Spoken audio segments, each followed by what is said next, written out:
Yeah, you're right. The clock is ticking, but trying to remove that sort of tension, that there's so much to do and we've got to bridge big gaps. I think the critical part is building on some of the work from June, continuing the process. We were pretty clear in June what got us here, the things that created our foundation of success in CONCACAF, and we started to identify some of the gaps between us and now the world stage. And ultimately, that's something that you're not going to close in 6 months. It's something you close over 6 years, 2 decades, to bring that consistency of world-class performance. So for us, it's about the enjoyment of the moment. It's about recognizing that, we're the first Canadians in a long time to go into this new terrain and to embrace that experience and not to feel like the sands of time are running out and we've got to almost overcommit to work, overproduce. It's just trusting a process, taking it step by step and closing certain gaps, and some of them gaps won't be revealed until we actually play a team like Uruguay, a really tough test, what I would describe as a tier one world-class opponent. Yeah, Atiba, it's a tough situation, Neil. I mean, I can't hide from it. It's a one that's, I think, close to everyone's heart at the moment. You had a bone bruise which he picked up in the preseason, and those situations are very, very painful. So, for him, it's been doing everything he can to maintain fitness while not being able to weight bear. And that's been probably the biggest challenge for him, that it's taking a long time to progress. So, I mean, his progression plan is end of October. That's what we've targeted. Our medical staff are flying into Turkey straight after Bratislava. Our sports science and medical team are going to go and meet with Atiba and spend time with him and his physiotherapist that he's had working with him for a lot of his career, and just to see where we can add value, close gaps, and expedite the process. So it's a tough situation for him, because I think for all of us, he just means so much to the team. And if anyone you want to see at a World Cup, it's Atiba Hutchinson. So, we're saying our prayers and just doing everything we can behind the scenes to help him. And Luka? Yeah, Luka. I mean, exciting. He was in June, and after all the turmoil off the field, you were wondering whether he was going to come back. I mean, literally, the kid came in and he was only scheduled in for an experience for that Curacao period. We weren't willing to put him on the pitch at that time because it would meant cap tying, and he's got 4 passports. So yeah, from to come through that experience, having only, I think, 2 training sessions, and then sitting out a couple of days and games cancelled against Panama. Yeah, it was a difficult experience, but he enjoyed it. He enjoyed the environment. I think Alphonso Davies is his favorite player, and he made some good relationships with Johnny David and some of the young players, and certainly he connected well with the staff. So there was never really a doubt that he wasn't going to come back in, and this window we'll be looking to get him minutes. I mean, if he continues to push in training and he can show what I've seen in his preseason, particularly for Espanyol, and his last game that he got minutes, yeah, he's starting to grow into that tier 1 player, and that's exciting for Canada. So we're looking forward to see him again and test him. I mean, these are always difficult decisions, World Cup decisions. Back in 2015, the Women's World Cup was awful. Every Olympic Games I've been to, it's a tough time. This is the dream. This is what everyone's dreamed of, and for some people genuinely sacrificed and committed for. So I've got no doubt difficult decisions are coming. there's been some tough decisions around this camp as well. But this one's been a strange window. I mean, these last 4 months since June, there just seems to be so much happening, whether, you get the positive stories of Atiba and Koleosho getting game time in a Tier 1 league at a Tier 1 club in Espanyol, to, the injury of Mark Anthony Kerr and being out for so long, Jonathan Azario out, Daniil Henry picking up a hamstring injury just last night. The word news on Atiba, Tejan Buchanan and his situation, and even Tejan coming in, we have an agreement with Bruges that, he's coming more for an experience. He'll be in for the Uruguay period, and his minutes will be very limited, as both club and country are trying to wrap him in cotton wool. I mean, it's a really delicate situation with Tejan Buchanan.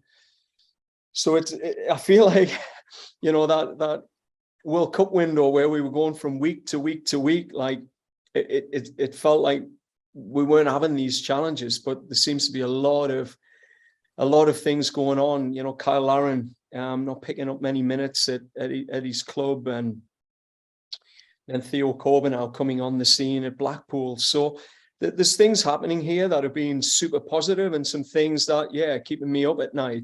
But at the same time, this window, it can't be a be all and end all. There's a lot of football to be played, through the month of October. And then there's a group of players that may not be in the playoffs that I don't think anyone had predicted, 3-4 months ago, that there could be a group of players that might have 5-6 weeks without any competitive football. So a lot to weigh up. I think, myself, Greg Berhalter, who have got MLS players, particularly not in playoffs. I mean, that's a difficult time. It's a difficult thing to even be juggling, given, the Europeans will be just heading straight from, their seasons into the World Cup. So lots for us to think about. But this isn't a do or die sort of camp for players. There's a lot of moving parts at this point, but it is a camp where I think some new players like a Joel Waterman, a Theo Corbeanu, a Liam Miller, who hasn't been in since March, could potentially re-establish themselves or put themselves in the frame. Theo Corbeanu, I mean, I had the pleasure of working with him at that Gold Cup, where we had a good run with Canada. The team spirit was high, and his little cameo at the end of the Mexico game again showed, he's got this next level in him. I think off the pitch, he's been brilliant in our environment. He has a real good energy, and you can see that sort of personality on the pitch, that flamboyant nature. It sort of transfers. So I'm really looking forward to have that energy back in the environment that's off the field. I think on the field, we got a good chance to track him through his season last season, and you can start to see some of the maturity that, those levels in England to play in the Championship. That, to me, it's the toughest league to play in. With the pros that feel hard done by, that they've not reached the Premier League, or they've lost their positions in the Premier League, and those aspirational players that want to play in it. It's a real dog-eat-dog world, and I think he's learning his way through it. You can see it. The things that I thought were part of his game and that he needed to change, which was, picking the right moments to attack, and the right moments to support the team, to help the progression and the possession. I think he's starting to buy into that. Some of the defending parts of his game, you can see that intensity has increased, and you see that in some of the goals he's scored through the regains. So I just think there's a maturity started to shine through with Theo, and hopefully this camp, he brings that level of maturity where he's a more rounded team player across the 4 moments of the game. So Joel, I mean, I think he's had a terrific season with CF Montreal. I mean, CF Montreal have been brilliant. They've been lovely to watch. I think the Canadian sort of chemistry, Kamal, Joel, and Ali Johnston, I think the good mates, and you can see there's a real camaraderie, that they understand each other. There's definitely good chemistry there. So I think Joel's a wonderful passer. I think he he plays the game in the right way. And for him, it's being tested. It's now, can he handle, the Alphonso Davies, the Kyle Larrens, the Jonathan Davids in these environments. We know that there is a step up, from MLS, and we're ready for to have Joel in that situation to be tested. So excited to work with him again. I think we've had him in one camp or two, and this is a guy coming in full of confidence, and you're always excited to work with people in that mindset. When you look at sort of Belgium, Croatia, they're on a top 5 in the world level with the players that they have. They have top level players, and you look at a Belgium who've never been beaten by an underdog in over 6 years. They've only been beaten by 2 teams. That's a monumental task, but I mean, it's an underdog story for us in those games. It's just real excitement and an opportunity to go out and be brave, be courageous, test ourselves, and take a step forward for Canada in building respect and credibility as a football nation. So, I mean, no different for Croatia. I mean, our scouting and analysis of that team, you're watching them beating France recently, and you see the competency of their midfield three. And it's a sobering process when you get into the deep scouting, looking at these teams. But again, the reality for Canada is we don't have a great amount of expectation from the world on this team. We have our own expectations, so we have good internal motivators, and we're not clouded by the external motivations or the external noise that surrounds, I guess, our opponents. So I think we know what we're strong at. We're starting to build on a clearer understanding on areas we can bridge the gap against this level of opponent. So, we can go in with a degree of confidence that, we can close the gap. And, like any tournament football on any given day, anyone can beat anyone. So that's the spirit we'll be playing with. Well, we started the process back in April and May to understand what got us here, and to be really specific about what we need to keep doing and keep focusing attention on. And then we were super deliberate to identify sort of 5 strategic areas that we felt we could invest our time and energy in just to be efficient. I mean, we're a small staff in comparison to what we compete against. So, we have to be nimble. We have to be super efficient and put attention into the things we think can make the biggest difference. So, off the field, we've been doing that, and on the field, it'll be just focusing on the 1 or 2 things this camp that we feel can help us as we hit Qatar to close this qualitative gap. And some of this will be tested against a team like Uruguay, which is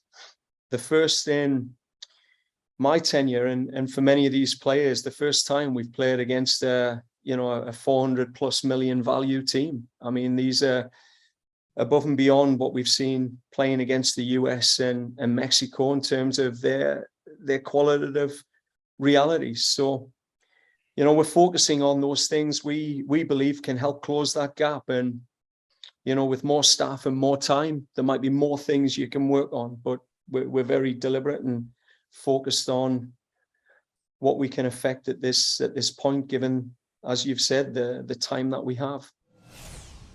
Yeah, I mean, we enjoyed working with Ismail in the March period.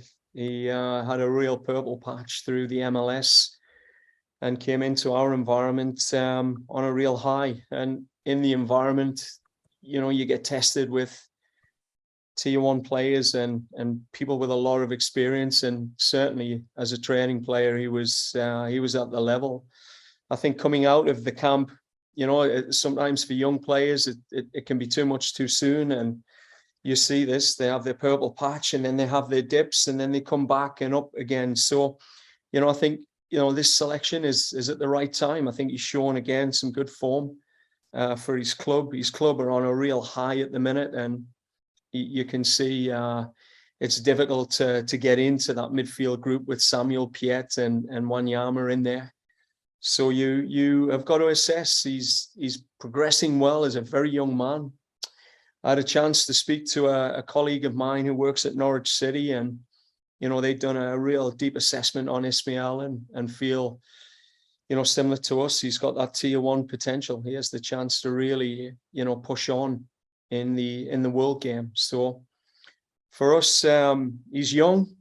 It takes time when you're young, and hopefully this camp gives him another opportunity to show himself and maybe stake a claim for the World Cup. What we managed, and if you just talk about the off-field realities, I think we managed to, as a group, get some of the clutter out of the way earlier. These things, when you look at the evolution of these national teams, when you haven't been to World Cups for 30 years, there's an evolution process to this reality of the games moving forward now. The players, the teams moving forward, and the organization are going to move with it.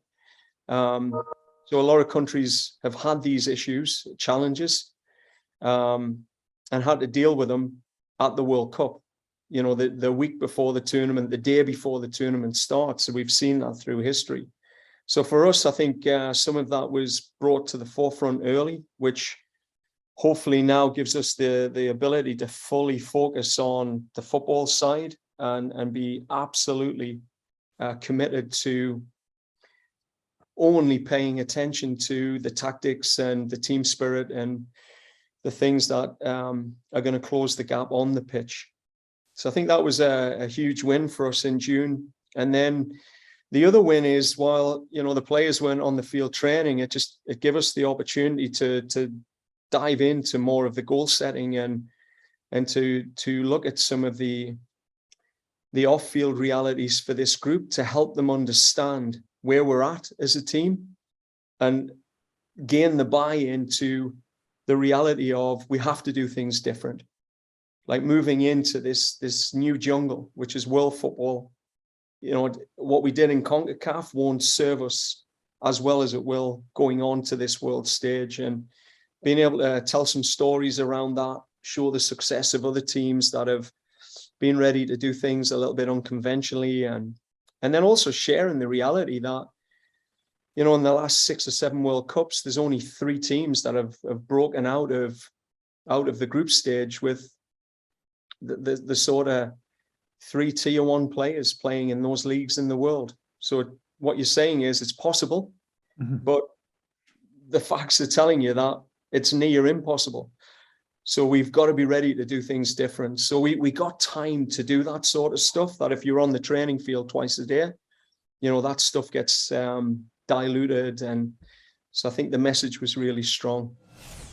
I think the first thing is with Tom Holmes, similar to the fella up in Motherwell that everyone was getting excited about, the centre-back. FIFA changed its rules back in 2009, 2010 around grandparents. So it's just being clear that, you no longer qualify for a country through your grandparents.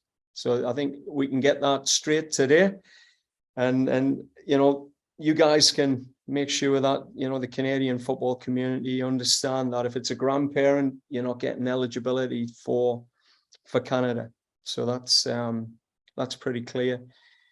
So Tom Holmes, no.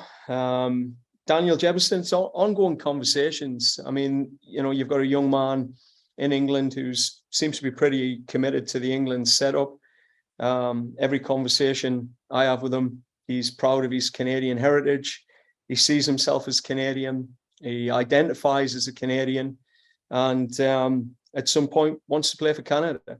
But we're in a football industry, and gone are the days where you sing your anthem and that's the country you're going to play for. Those days are gone. We have agents involved. We have commercial influences. And I wish it wasn't the case, but it's the industry, the nature of the industry we work in. So that'll be an ongoing conversation.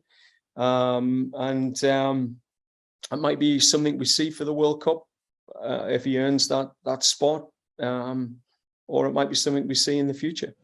Well, I think there's a couple of things. Like Tejan will only be in for a period of time, so that's the first thing.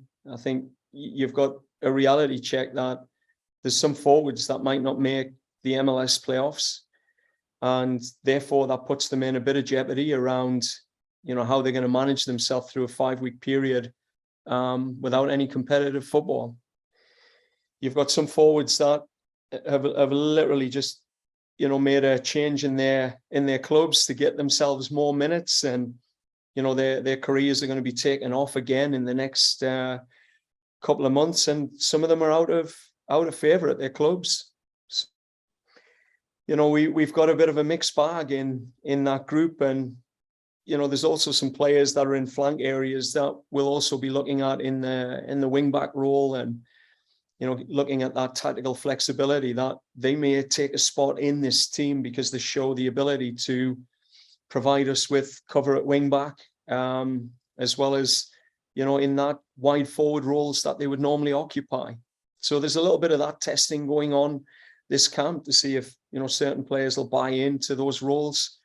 But if you're asking us to pick who the top 3 forwards are, I think it's pretty obvious at this stage, and there's a group of players who are fighting to get into that group. And I keep saying this, there's a lot of football to be played or not played by some players in the next month that will come into my thinking when I select that final roster. Yeah, great question. I think you look at the European teams and you just can't access them. There's no access to the European teams. They, this September window, they're all involved in Nations League, in June, involved in Nations League. And then when you come into these qualification campaigns, the majority of the top players are playing right up until the last day before they have to report into camp.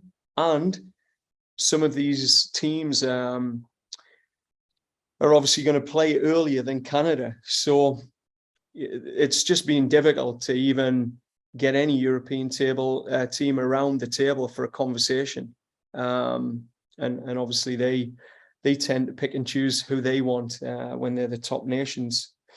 So, we've done well with Japan. I think Japan's a real top nation, given that they get out of the group stages quite consistently now, and have a real strong squad, a good tactical identity. But for us, there's something about teams that play with back 4s and teams that play with back 5s, and that gives you some tactical relevance to your opponents.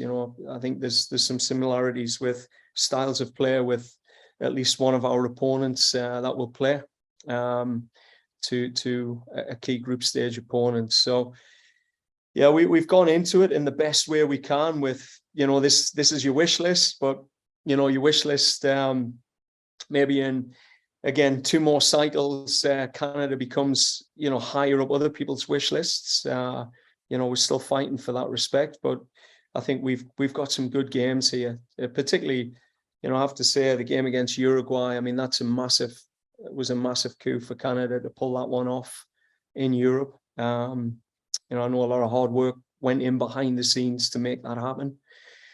So, that's going to be a real test. And it's not necessarily a tactical test. It's a test of, this will be the first time, again, you play a team of, 400+ million value.